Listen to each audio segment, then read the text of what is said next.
Hey writer friends, welcome back to my channel. If you're new here, my name is Holly.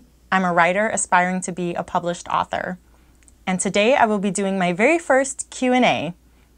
So unfortunately, I think I posted this Q&A on Twitter in December, early December, and it's taken me this long to finally film all of the answers. So I'm very sorry, but very grateful to those of you who submitted your questions, and I will be doing more Q&As in the future. I know I don't post on Twitter as much as I do on like Instagram, so I didn't get as many questions, but that's okay, because then that means this video won't be very long, because one of my goals, yeah, that should be one of my next quarterly goals, is to like make sure my videos are under 10 minutes, because for some reason it just like bothers me. I'm like, it's so long.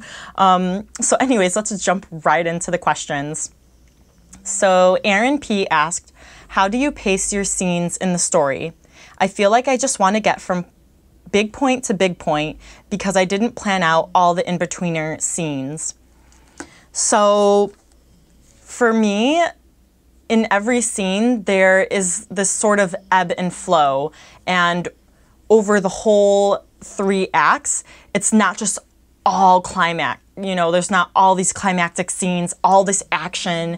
There has to be some downtime. There has to be some character development in dialogue between characters, in those kind of slower paced moments when your character is first getting introduced to their new world after the inciting incident.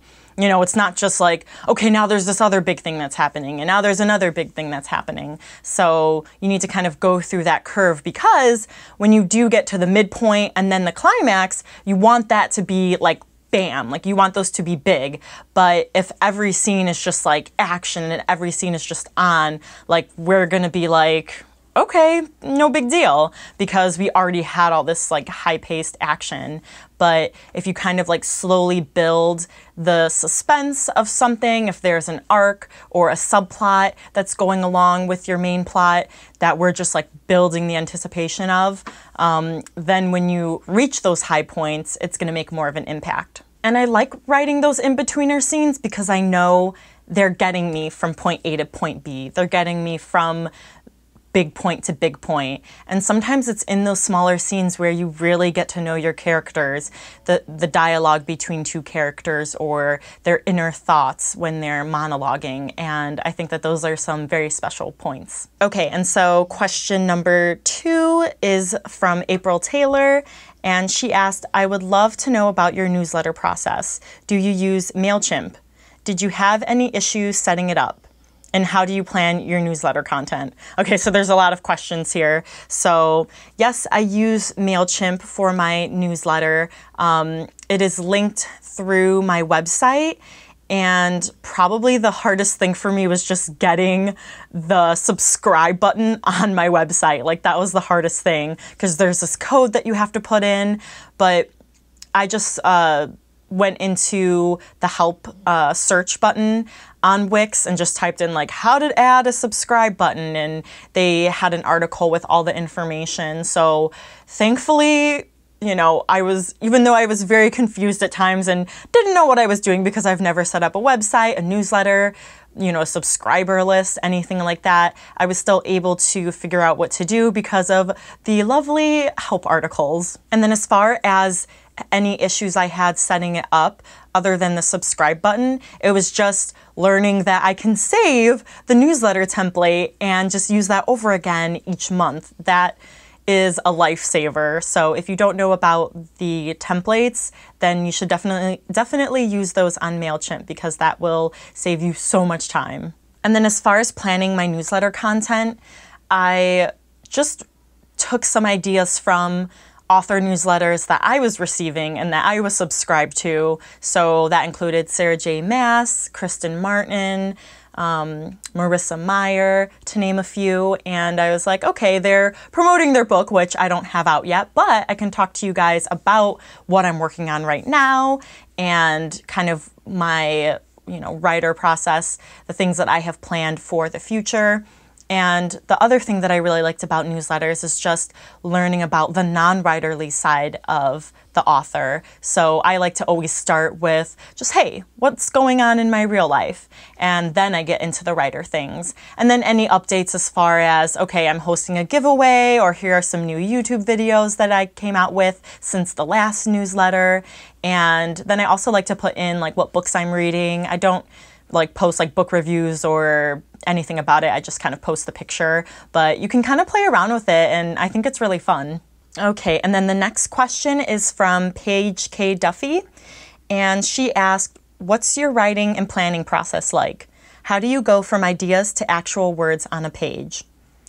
So with writing and planning, it's interesting that usually I'm taking months and usually years just festering with an idea and building characters and ideas for that novel. And it's only after, those years have been building up that I start writing my actual book. This is partly because, I was already working on a novel that I had been working on it for years, and while I was writing it, I was coming up with all these ideas. So I was writing that down either in a notebook or typing it up on a computer. And then whenever I would get an idea for it, I would just throw it in there. So by the time I'm actually ready to start outlining the novel, I have character names, I have world building ideas, I have even conversations between characters. Like, it's a real problem because I'm like, oh my gosh, like I'll be working on my novel and then I'll be thinking about this random conversation from a novel that I'm planning on writing like 2 books down the line, and I'm like, scumbag brain, why are you doing this to me?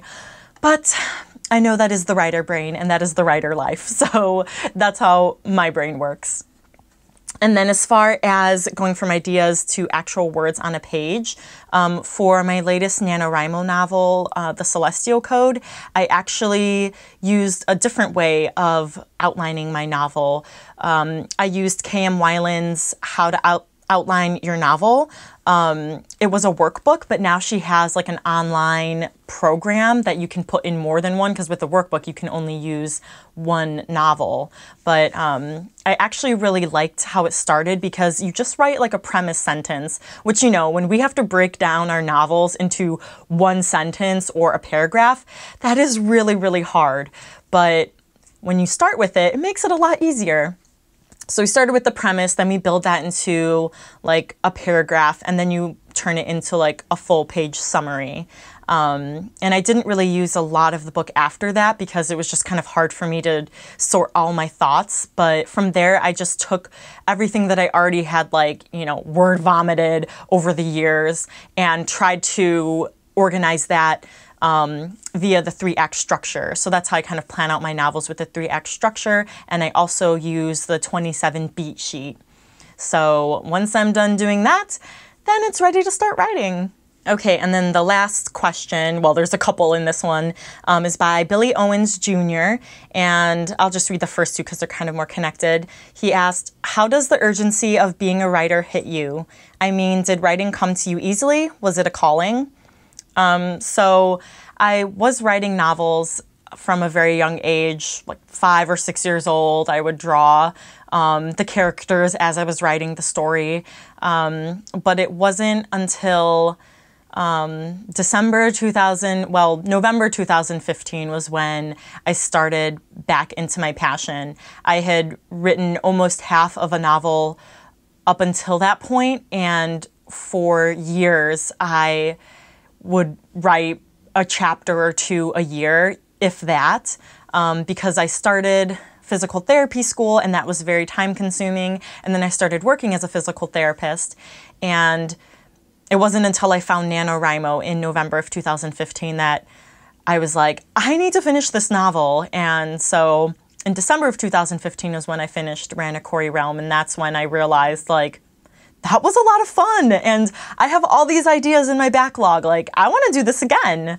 So it kind of was a calling, but I didn't realize it was my true passion, because I had felt like I always wanted to work in the healthcare field and help people. and I still love doing that, but my brain won't shut off. And I feel like I don't want that to stop. I don't want it to end. And that's something I want to do for the rest of my life. Like, I feel like this is what I was meant to do, like help people through the stories that I write. And then the second half of his question asks, do you talk/react to your characters out loud sometimes? So I thought this was really interesting. So I haven't talked to my characters too much.